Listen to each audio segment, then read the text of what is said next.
তেমনটাই হয়েছে। 21st সেঞ্চুরিতে একটা বড় মহামারী ছড়ায়, বহু মানুষ মারা যায়, অল্প কিছু মানুষই সার্ভাইভ করে, তবে তারা তাদের দৃষ্টিশক্তি হারিয়ে ফেলে। আর তারপর আর কি সময় কাটতে থাকে, যুগের পর যুগ কাটতে থাকে এবং মানুষেরা নতুন নতুন কিছু অ্যাবিলিটিস পেয়ে যায়। মানুষেরা চোখেতেও দেখতে পাচ্ছে না, তবে তারা দুর্দান্ত কানে শুনতে পারে, তারা ভালো সেন্স করতে পারে, তারা ভালো গন্ধ পায়, যেগুলো অবশ্যই মানুষকে সার্ভাইভ করার জন্য প্রয়োজন। আর যেহেতু প্রত্যেকটা মানুষ অন্ধ, সেই কারণে মানুষের দৃষ্টিশক্তি বা মানুষের চোখে দেখাটাকে অনেকে ভালো চোখে দেখে না। বলতে গেলে গোটা দুনিয়াটাই এটাকে অশুভ বা শয়তানের পুজো মনে করে।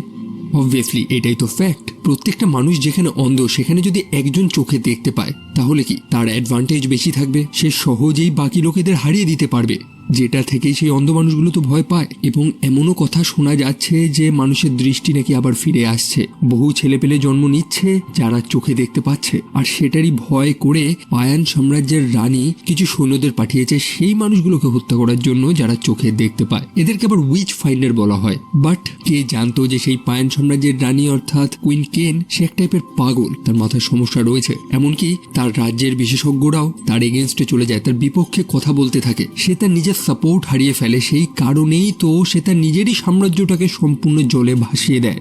তাদের রাজধানী কানজুয়া, যেটা একটা বাঁধের নিচে অবস্থিত ছিল। সম্পূর্ণ দুনিয়াটা তো প্রায় ধ্বংস হয়ে গেছে, বলতে গেলে এটা একটা ডিস্টোপিয়ান দুনিয়া। তবে সেই বাঁধটা এখনো কাজ করছে, সেটা একটা নদীকে এখনো আটকে রেখেছে এবং রানী সেই বাঁধটা সম্পূর্ণ ধ্বংস করে দেয়, যার ফলে সেই সম্পূর্ণ কানজুয়াতে যে সেটেলমেন্ট রয়েছে, যে নিরীহ মানুষগুলো ছিল, তারা প্রত্যেকে মারা যায়। সেই রানীর যে সৈন্য ছিল, যাদেরকে উইচ ফাইন্ডার বলা হতো, তাদের যে জেনারেল অর্থাৎ ম্যাকটিজুন, সে সত্যটা পরে জানতে পারে। সে জানতে পারে যে তাদেরই রানী এই পাগলামিটা করেছে।